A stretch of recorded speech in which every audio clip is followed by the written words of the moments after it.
Good morning. Another one of the casualties of the coronavirus pandemic was the Summer Olympics. They were just about ready to start. It would have been in Tokyo this year, and I always love watching the Summer Olympics.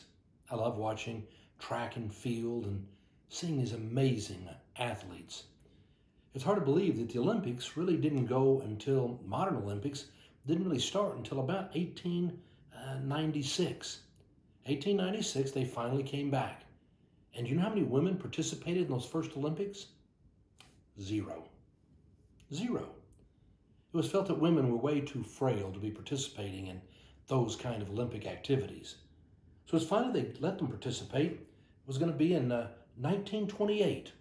1928, some women were allowed to run in an 800-meter run. It's about a half mile. And when the women crossed the finish line, they were exhausted. Some of them had to be drug off the track. And they said, see, women are way too frail to be able to run a race. And so after that, for the next 32 years, women were banned from the Olympics again and not let to run. Finally, in 1960, people had made enough progress to say women can run, they can compete, they should be allowed to compete. There were 16 events for men to compete in that year, and there was at least 5 for women. 5 events, women were able to participate. They just weren't any kind of long-distance runners. But women knew better. They could compete. They needed to be given the opportunity, and so they began pushing for more and more. It was in 1967 that Catherine Switzer wanted to run a marathon, an officially sanctioned marathon, and women were banned from them. They were not allowed to run them. So she registered as KV Switzer, simply used her initials. They assumed it was a man. They gave her a number. It was a cold kind of a morning. She came in a sweater and sweatpants, and she registered. Her hair was up under a hat. They didn't really realize it was a lady. She got her number. The gun went off, and she began to run. After she was pretty far along in the race, it was one of the race officials who realized that's a woman out there. His name was Jock Simple. He was furious. He tried to attack her, to knock her off the track, to rip the number off. But Catherine's boyfriend was running right along with her, and he happened to be a linebacker in football. And he had a full body block on Jock and literally lifted him off his feet into a ditch. She kept on running and finished the race, the first woman to officially be registered for a race and to run.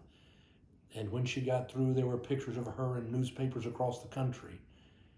And she was officially banned from ever running in those kind of races again. We couldn't believe it.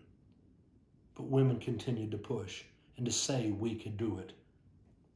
Finally, it was in 1984 that women were sanctioned to run in the Olympics.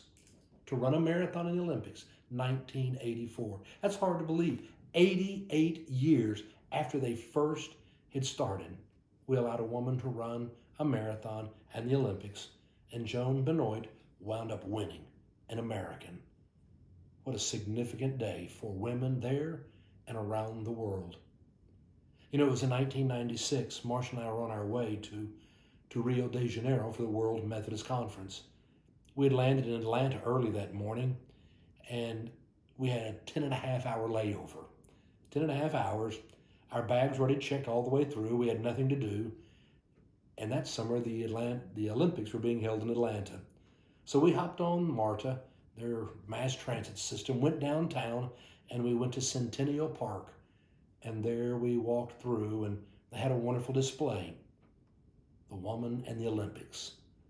We went and looked at all these kinds of milestones, thinking about how women had been told they could not run. Their body was too frail. They weren't designed to be an athlete. I would think of our daughter Kelly, who would run cross country all through high school, be a part of 4 state championships. She was phenomenal, and her teammates were phenomenal. Let me tell you, they were athletes, and they could run. All it did was remind me. People love to tell you what you can't do. People love to place limits on your life. I don't know how young or how old you may be, I have no idea what dreams you may have. Just be careful you don't listen to other people. Other people like to tell you what is impossible for you to do. Paul said to Timothy, God has not given us a spirit of fear, but a spirit of love and power and self-control. It is God who's going to give you the strength to dream your dreams. Don't be afraid. No. Go out and run your race and run it well. Have a great day.